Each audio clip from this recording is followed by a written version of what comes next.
Greedy paratha वाला, expired paratha seller. कंदेला नामक गांव में कपाड़िया बोलकर एक व्यक्ति पराठा और चिकन करी बनाकर बेचता था। वो बहुत ही लालची था। खराब आटे से पराठा बनाता था। वैसे ही 1 किलो चिकन लाकर उसमें ज्यादा पानी डालकर उसमें नमक मिर्च डालकर वैसे ही लोगों को बेचता था। उस गांव में उसका अकेला होटल रहने की वजह से लोगों के पास दूसरा कोई पर्याय नहीं रहने से उसके पास ही पराठा खाते थे। ऐसे रहते हुए कुछ दिनों के बाद वो शहर जाता है तो वहाँ उसका सुपरमार्केट में काम करने वाले दीपक से मुलाकात परिचय होती है। उसके द्वारा एक्सपायरी हुए सो पराठे सस्ते में मिलते हैं करके पता करके उन पराठों को लाकर लोगों को बेचता है। ऐसे ही रहते हुए एक दिन उसके होटल में गोगोई नाम का व्यक्ति आता है। अब कपाड़िया से गोगोई, क्या कपाड़िया भैया, चिकन करी में तो पीसी नहीं है भैया, पराठा भी क्यों ऐसे कड़क लग रहा है। कपाड़िया, देख भाई, तुम लोग मुझे कंजूस करके गाली दे सकते हो, पर तुम लोग बोले तो मुझे बहुत प्यार है भाई, इसलिए तुम्हारे शोरवा में रस्से में ज्यादा पानी मिला रहा हूँ। बाहर के देश में जो मैदे के दाने उगाते हैं ना, वो डाइटिंग के लिए मस्त रहते हैं, इसलिए मैदे के बीज कड़क रहते हैं, इसलिए आटा भी वैसा ही रहेगा, इससे पराठे भी कड़क बनेंगे। बढ़िया पराठे को शोरवा में 15 मिनट भिगो कर खा लो भाई। गोगोई सुनने वाला गोगोई है तो कपाड़िया कितना भी कहानी बताता भैया, गेहूं को छोड़कर मैदे के अलग से बीज बना दिया। तुम सुपर हो भैया, तुम सुपर हो। नमस्कार भैया तुमको, हमारी किस्मत खराब है इसलिए हमको मिल गए, चीची कहकर वहाँ से चला गया।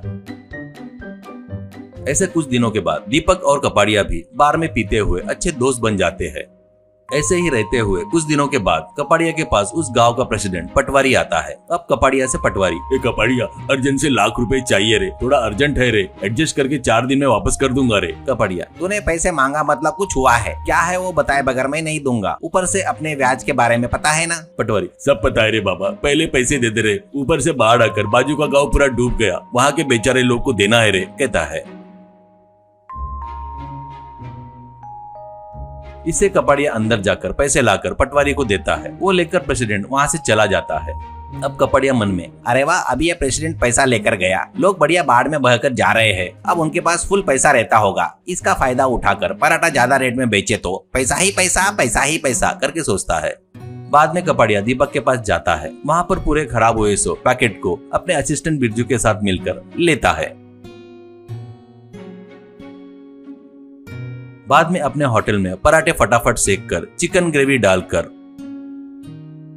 वो एक ऑटो में लेकर पड़ोस के गांव में जाता है।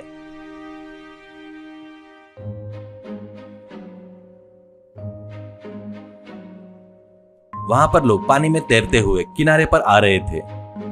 उनको देखकर बिरजू से कपाड़िया, अरे इतने सारे लोग पानी में बहकर जा रहे हैं तो कितना अच्छा लग रहा है रे, ये क्या रे, मेरे को थोड़ा सा भी दुख नहीं हो रहा है। बिरजू, भैया इसको ही मतलब ही बोलते हैं भैया, वैसे भी तुम्हारे बारे में किसी को पता नहीं, पहले काम होने दो भैया, मुझे अर्जेंट काम है भैया, मुझे लड़की देखने जाना है शादी के लिए। कपाड़िया, तेरे को लड़की देने वाला बेवकूफ कौन है रे, रुक जा, ये काम होने के बाद मैं खुद तेरे साथ में आकर तेरा रिश्ता तोड़वा दूंगा, सबको बताऊंगा कि तू बहुत बड़ा बेवकूफ है करके। ऐसा कहता है। उसके बाद किनारे पर खड़े होकर लोगों से कपाड़िया, अरे आओ भाई, आओ आओ आओ, तुम्हारे लिए ही स्पेशल पराठा लाया हूँ, स्पेशल चिकन करी भी लाया हूँ, आइए आइए और एंजॉय कीजिए, एक प्लेट सिर्फ 200 रुपए में। ऐसा कहता है। रेट ज्यादा हुआ तो भी बेचारे बच्चे पराठे के लिए जिद करने लगे। इससे किनारे पर आए हुए सभी लोग उसके पास पराठे खाने के लिए आते हैं। अब उनसे कपाड़िया, देखो ऐसे ही किसी को भी कुछ भी नहीं बांटना बोलते, हमारे गांव के प्रेसिडेंट यहाँ पर पैसे बांटने आ रहे हैं, वो जो पैसे देंगे ना उसमें से मेरे पराठे के पैसे दे दो, पर अभी कोई उधार मत मांगना, ठीक है ना। ऐसा कहता है। अब बच्चों को कपाड़िया एक्सपायर हुए सो पराठे दे रहा था।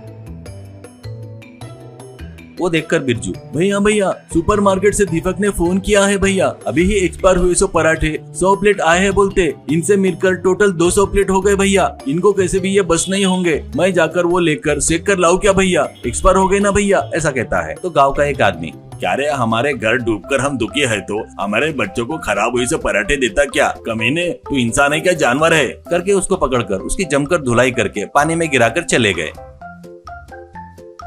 अब पानी में गिरे हुए कपाड़िया से बिरजू, भैया मस्त लग रहे हो भैया पानी में, नहीं तो मेरी शादी तुड़वाते क्या भैया, शादी बोले तो 30 साल की उम्र क्रॉस होने वाला हर एक बंदे का इमोशन है भैया, इच्छा भी रहती है भैया, तू मेरी शादी तुड़वाने वाला था ना भैया, ऐसा बोला था ना तूने, इसलिए मैंने ऐसा काम किया, बढ़िया है ना भैया, संभल कर रहना भैया, गुस्से में पानी से बाहर मत आना, नहीं तो ये लोग फिर से जमकर धुलाई करेंगे, वहीं पे रह जाओ पानी में, कहकर चला गया।